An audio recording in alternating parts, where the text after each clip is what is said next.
We're going to go through the parts of the machine and how to use the sewing machine. This is your spool pin holder. That's where your thread is placed. This is your tension, this to pull your bobbin, and this is your bobbin. All machines have the same parts. The only difference is where they are situated and the shape of the parts. Okay. Now this is your bobbin winder. You place the bobbin over the bobbin winder, slide across, and then you're going to pull your bobbin. This is your stop motion screw that is in the main wheel, and there we have the bobbin being filled. There's no need to hold it. The machine will hold it in place for you. Okay, slide across, and remove the bobbin. Now we're going to be sewing, so the thread will come on the thread guide to the front. This one is only used for pulling your bobbin. Then we're going to come from that point around your tension ring. Place your finger underneath the spring and engage the tension spring.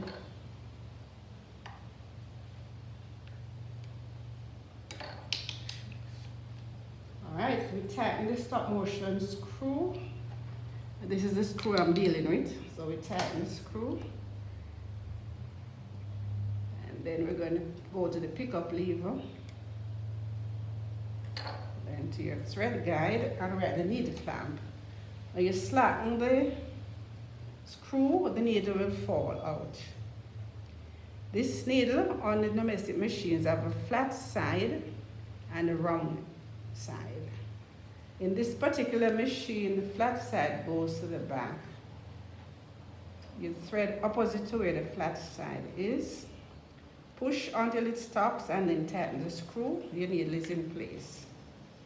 So we're going to thread this machine from the front to the back.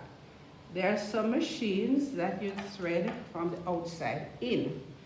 When you buy your machine, the book will instruct you how to put your needle in and how to thread the needle. Now this is your presser foot lever at the back. It takes up the presser foot, put it back in place. Alright, under the presser foot we have the feed dog, which moves the material for us when we sew, so we just guide when we're sewing. Alright, this is the throat plate, remove it, and you find your bobbin case. Now in this machine, the bobbin case stays in place. In some machines, you have to take out the bobbin case, put the bobbin in, and then put the case in. Again, your instructions will tell you what to do. Now the thread is coming onto the bobbin in this direction. We're going to thread it backwards, and that goes for anyone. On the bobbin case, there are two slits, so you drop your bobbin in. You're going to go from the first slit, slide across to the second slit, and come across. Because you have to engage the tension on the bobbin with the tension on your spool thread to get a stitch. Okay? Hold your top thread loosely between your fingers. Turn the stop motion wheel towards you.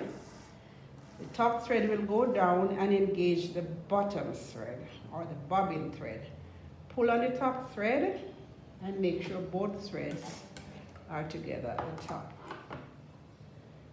Alright, now notice this thread goes between the presser foot. This is the presser foot. You cover over. Alright, presser foot goes down. Now you have different stitches on your machine, and again these are basic shapes. Some machines will have additional features.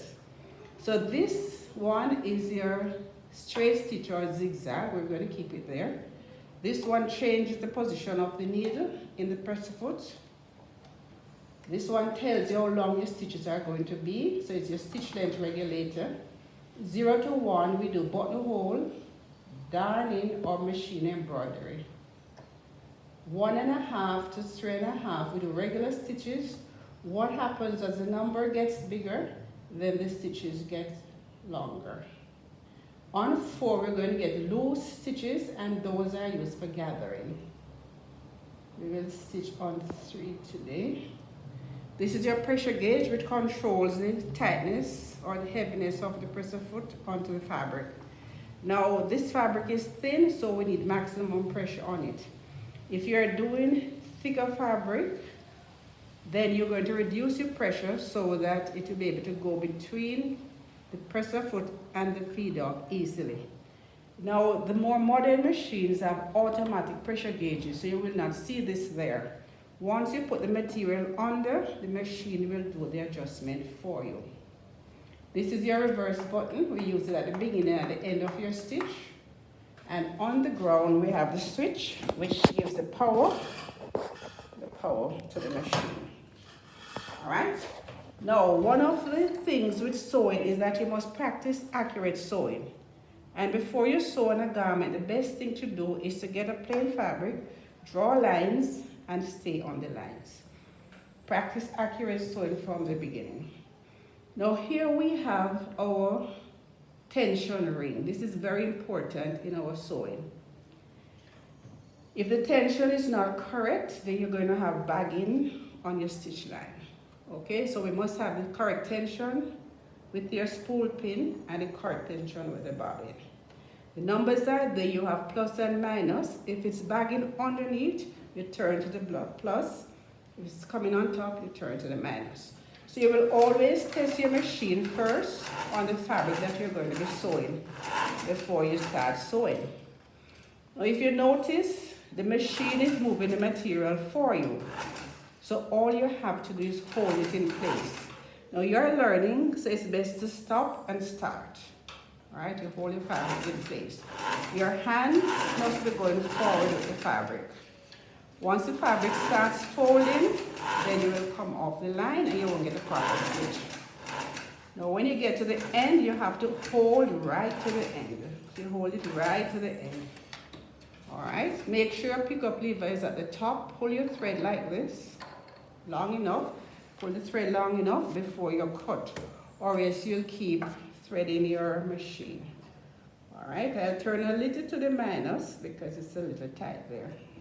I'll do another one. So just practice simple stitching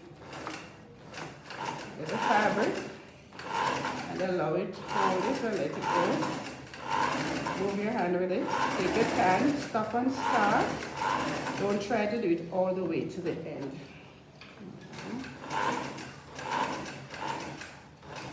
Now you hold it to the end. Put your pickup lever to the top, pull your thread, and then cut. You won't be threading your needle too often. All right, so that's your straight stitch. Now you will have to go around corners as you sew. So I draw V. Now remember, wherever the needle goes, that's where the machine is going to sew. So since the line is on a slant, you have to put the presser foot on the slant as well. Now when you get to the V, you must stop, put your needle down like that. Lift the presser foot, keep the needle in place, and spin the fabric. It's best to stop before you get to the end, especially when you're practicing, so you don't miss your end. Because sewing your garment, you're going to go around corners, and they have to be neat cornered. Keep your thing down like that, the needle down, and turn. Alright, so we're going to come here. We're going to keep the needle down and turn. Okay. Alright, so that is for your V's. Now your neckline is always curves, so the next instruction is going around corners. So that's your V, and this is now your cornering, which is your neckline. So we start here again. Now for the corners, you can hold smooth like that. Make sure it's not folding. Once it starts folding, you will be off the line. Or you can, if you're having a problem, put your presser foot in place, lift the presser foot and turn. You can practice both ways. But notice how I have my hands on both sides to make sure the fabric is lined flat. It goes off the line, as I mentioned, once you are not holding it flat. Okay, so that's for your curves. So lift again, come down here.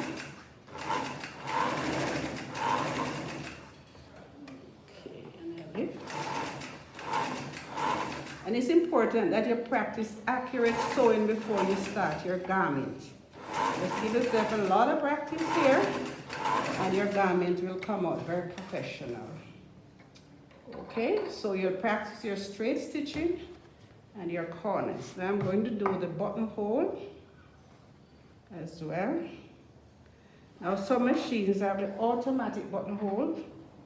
This one, we have the zigzag on it, so we are going to be doing it manually. So you mark the buttonhole a little bit bigger than the button you're using. Okay, you place your press a foot in place and you select. Remember I told you we work between 0 and 1 here for the buttonhole. So we're going to be zigzagging on one side of the line, keep it flat. Then we go on a wider zigzag and you move the material to the right, and we call this bar tacking. Turn around and you will come on the other side to complete your buttonhole. Make sure you hold the material firm when you're doing it. Okay, again you move to the right, the bar tack. So this is your buttonhole. Alright, so we'll cut in between here. Now